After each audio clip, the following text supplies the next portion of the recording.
mañana con 7 minutos. Muy buenos días, estimados amigos. Un fuerte abrazo para todos ustedes. Les doy una cordial bienvenida a Diálogo de Fe, un programa de RPP con Monseñor Carlos Castillo, arzobispo de Lima, y que tiene el objetivo de que conozcamos mejor la palabra de Dios y que pues seamos siempre mejores personas. Mi nombre es Carlos González, desde la ciudad de Trujillo. Estoy realmente muy agradecido de acompañarlos mientras nuestro querido Fernando Carballo se toma un merecidísimo descanso. Monseñor Carlos Castillo, un enorme placer realmente compartir esta mañana con usted, sobre todo en una fecha tan especial, ¿no?, como es la Semana Santa, y hoy sábado de gloria, de mucha reflexión previo a la resurrección de Jesús. Muy buenos días, Monseñor Castillo, bienvenido.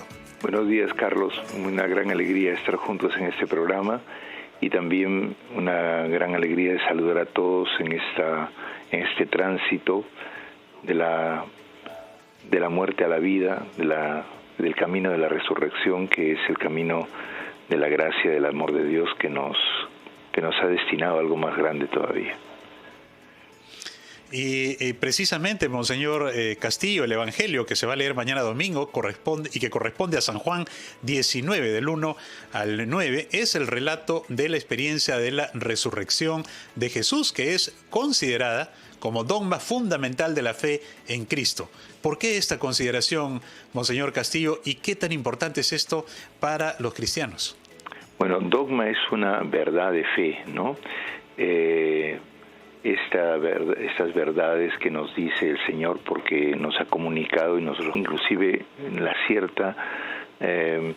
el cierto trabajo que tomó a la comunidad cristiana inicial de descubrir la novedad de lo que había planteado Jesús, ¿no? Por eso dice que no habían entendido las Escrituras, que Él había de resucitar. No pensaban que era así, que después de una cosa tan trágica podía haber algo tan novedoso y tan maravilloso, ¿no? Y lo primero que pasa es, los primeros acercamientos son digamos, como ella encuentra en el momento de la oscuridad de la mañana que han quitado la losa y que parece como un robo, ¿no? Uh-huh. En todo caso ella lo cuenta y ellos acuden, Juan y Pedro. Juan, que es más joven, corre más rápido, no entra. Es el otro discípulo, ¿no? Uh-huh. Claro, y se le llama también el discípulo amado, ¿no? El que, digamos, tiene más cercanía íntima con Jesús y lo conocía bien, ¿no? Entra después, algunos dicen que por respeto a Pedro, porque era el primero, pero también es porque él era de familia sacerdotal y muy probablemente no quería contaminarse entrando al sepulcro, ¿no? Entonces, cuando entra otro ya uno puede entrar. Entonces, pero es interesante porque entonces él, que era de tradición sacerdotal dentro del pueblo de Israel, reconoce, entonces ve y cree inmediatamente, o sea, rompe con los moldes que asistían a los sacerdotes, ¿no? Como tú ves, primero respeta los moldes, ¿no? Porque no entra al sepulcro, ¿no? Para no contaminarse. Pero una vez que entra, ¿no?, ve y cree, o sea, simplemente es la intuición profunda de la fe que hace aceptarla y decir, aquí hay algo novedoso, ¿no? Pero todavía el Evangelio presenta como un enigma, ¿no? Pero es que ha desaparecido el cadáver, no es que lo han robado, es que ha resucitado. Uh-huh. Eso se va a explicar mucho después, o poco después, digamos, en el Evangelio, pero aquí se nos da como el aliento a poder creer justamente, inclusive por medio de los signos simples, ¿no? Pero que son novedosos y son cuestionadores, ¿no?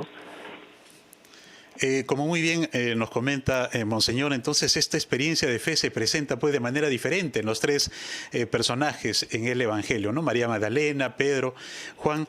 Esto implica que cada uno de nosotros, cada cristiano, tiene su propia experiencia de fe en Dios, en Cristo, Monseñor. Sí, o sea, es el mismo Jesús, es la misma resurrección, pero la acogemos desde diversos ángulos porque somos seres humanos que tenemos una subjetividad en donde están nuestros valores que Dios también nos regaló. Y entonces cada uno se acerca a la fe desde una experiencia, eso es muy importante. y esa experiencia hay que valorarla, y el Señor quiere además, por eso es que son 3 acercamientos, ¿no?, muy interesantes.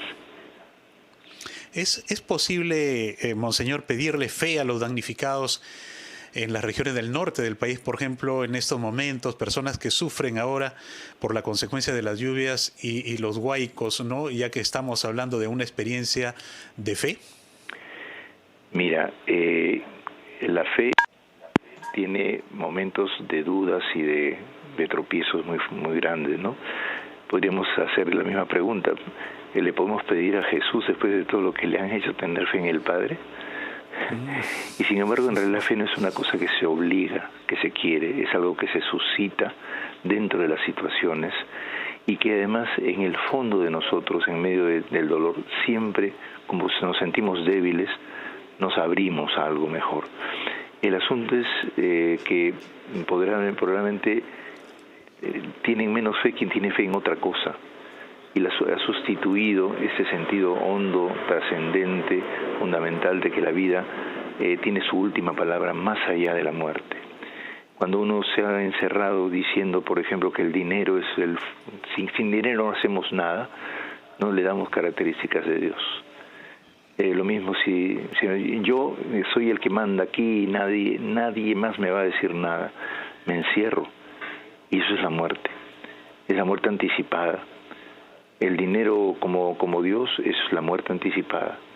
No hay ninguna esperanza más allá de lo que uno planea.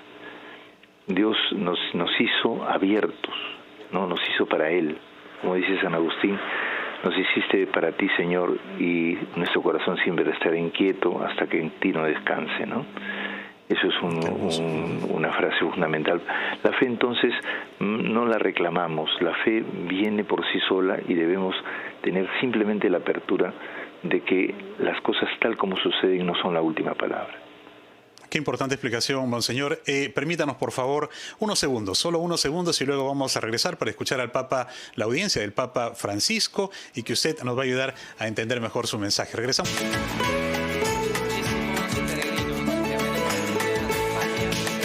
Monseñor Carlos Castillo, hemos escuchado el mensaje de la audiencia de Su Santidad Francisco en el Vaticano, abordando la importancia de tener esperanza, ¿no?, que se grafica muy bien, como dice Su Santidad, muerte y resurrección de la esperanza, podemos verla al contemplar la cruz.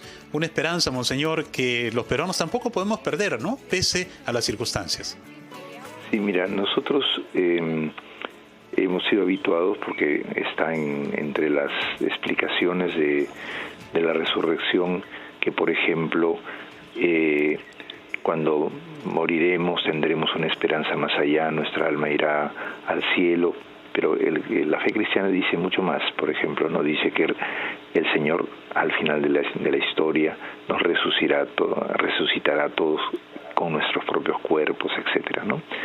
Pero el Papa, mire qué interesante, liga nuestra desesperanza actual en la historia, con los problemas que está teniendo la humanidad, a la muerte y resurrección del Señor, en la medida en que también con la fe y con la esperanza nosotros reparamos nuestra capacidad de esperar ahora. Si bien es cierto que tenemos una esperanza superhumana, que es la que nos dice el Evangelio, ella es justamente para actualmente ir y seguir construyendo en el amor la realidad social, la realidad humana, la realidad familiar, la realidad barrial. Entonces, cuando tú dices esto, ¿no?, de que en medio de tanta desesperanza que nos producen tragedias, violencias, maltratos, digamos, nosotros como creyentes intuimos que ya en esta vida podemos actuar esperanzadamente para anticipar aquel reino del cual participaremos definitivamente en el encuentro final, donde todos estaremos resucitados. Es más, el Evangelio de Juan insiste en que amar, ¿no?, es ya vivir en el reino de Dios. Amar es ya vida eterna. Es muy interesante. Qué hermoso. La vida eterna la vivimos ahora cuando amamos. Cuando en medio de las situaciones, por más adversas que sean, pues además de pedirle a Dios que nos ayude porque estamos destrozados, simultáneamente confiamos en Él y nos ponemos a trabajar y a servir y a organizarnos y a unirnos, ¿no? Monseñor, el Papa no está bien de salud, sin embargo, el último jueves ha lavado los pies de 12 jóvenes detenidos Sí. en una cárcel de Roma. ¿Cuál es la dimensión del mensaje que nos deja su santidad? Bueno, primero que el Papa después de 10 años volvía a la misma cárcel. Eso es muy importante porque él siempre retoma las experiencias que ha tenido. Quizás estos jóvenes eran nuevos o algunos del pasado, ¿no? De hace 10 años. Pero lo importante es que Jesús no solamente lavó los pies a sus discípulos, sino que se colocó como servidor especialmente de los más alejados, ¿no? En el fondo también sus propios discípulos no eran una gran cosa en el sentido con grandes luminarias, ¿no? Eran gente sencilla. ¿Y qué cosa significa esto?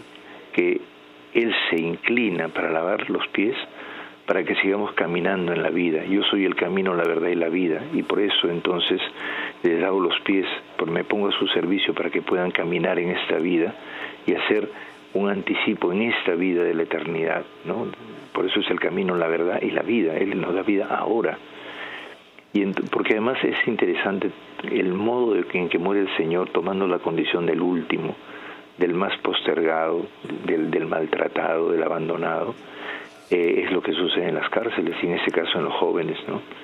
Que han cometido quizás algún delito, alguna cosa, pero no, el Señor no los ha abandonado por eso. No es que, digamos, yo cometo un pecado, cometo un mal, el Señor me abandona y después si me confieso entonces lo recobro. No, la gracia permanece. Lo que pasa es que yo, si quieren ustedes, puedo hacer si quieres tú, puedo hacer un proceso de cambio, ¿no? Pero el Señor no me ha abandonado nunca. Justamente por eso muere Jesús en la cruz, para que el sello de que Él permanece siempre en el corazón de los humillados. Por eso es que hablé yo la vez pasada del sacramento del pobre, que San Pablo VI dijo en Medellín, ¿no? El sacramento de Cristo en el pobre. Y eso hay que tenerlo muy claro. ¿No? El punto de partida está en los abandonados. Monseñor, el Papa, hay un tema que necesitamos también reflexionar. El Papa ha pedido a los sacerdotes que eviten divisiones en la Iglesia. ¿A qué se debe este pedido? ¿Falta armonía en la Iglesia o se trata de fortalecer los lazos de unificación? Bueno, sin duda la armonía es algo fundamental para la marcha del conjunto de la Iglesia. La cosa fundamentalmente está dirigida por parte de Santo Padre al problema que hay en la adaptación a una manera de vivir la vida cristiana más sencilla y flexible, capaz de afirmar hondamente el amor gratuito, la cercanía de la gente, de la Iglesia a la gente, y el modo de acercarnos y de tratar a las personas. Y es lo que pasa, que con los siglos, y especialmente, inclusive hay una oleada que se quiso superar ya desde hace 60 años con el Vaticano II, pero hay una oleada de decir, no, este mundo es malo, todo está mal, entonces nosotros somos los que nos tenemos que separar de este mundo malo para imponerle la verdad. Y eso ha creado división, porque no se sigue el Espíritu del Señor que nos llama, Él mismo. Él, en una situación difícil, lo que hizo fue anonadarse por los demás. Y entonces empezamos a defender privilegios. Y entonces, ¿quién tiene una intencionalidad de poder o de decir el mundo está condenado, tiene que convertirse, y no nosotros convertirnos a lo bueno que hay en el mundo y ayudar y acompañar? Genera división. Y él se refiere a eso, a la necesidad de reparar las relaciones para, haciendo una relación armónica, ve a la gente que nos amamos, nos ayudamos mutuamente y estamos al servicio de ellos. Muy bien. Monseñor, muchísimas gracias por compartir este momento y por revelarnos realmente la necesidad de que necesitamos fortalecer nuestra fe. Le ruego, por favor, que antes de despedirnos y antes que nos dé su bendición, que nos cuente también qué actividades se van a desarrollar en la Catedral de Lima este sábado santo y el domingo de Resurrección.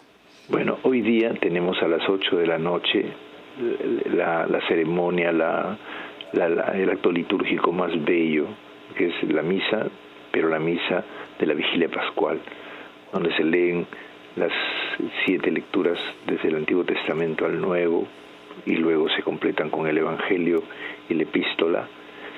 Se bendice el agua, se esparce sobre los bautizados o bautizandos, o también se esparce para todo el pueblo.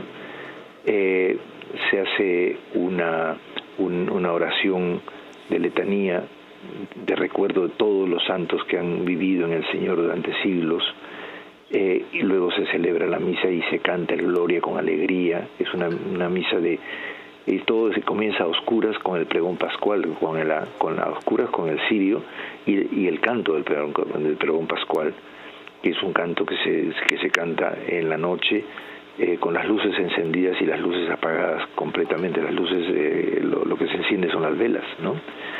Y entonces vivimos un clima de cómo la Iglesia en medio de la oscuridad reconoce a Jesús como luz y como esperanza de toda la humanidad. Muy bien. Muy bien. Monseñor, por favor, le pido antes de despedirnos su bendición. Bien. Quería pedirles a todos que nos unamos esta noche en este camino resucitador, y no hay mejor manera de resucitar que hermanándonos, porque somos hijos del mismo Padre. Hermanos y hermanas, ayer recordábamos en la misa, en la celebración de la Pasión, que no es misa, es una celebración litúrgica, recordábamos que para el Señor todos somos importantes. Nadie está excluido, nadie sobra. Todos somos hijos y estamos llamados a ser hermanos. Ayudémonos en este camino a hermanar nuestro país para salir juntos de los problemas que vivimos, y que inventemos formas de hermanarnos entre todos, de diversas formas, tanto personales como sociales. Y por eso doy mi bendición a todos, que es la bendición del Señor, porque no la hago yo, la hace el Señor, y nosotros somos simplemente sus transmisores. Y bendición es una recreación de todos nosotros como hombres y mujeres nuevas.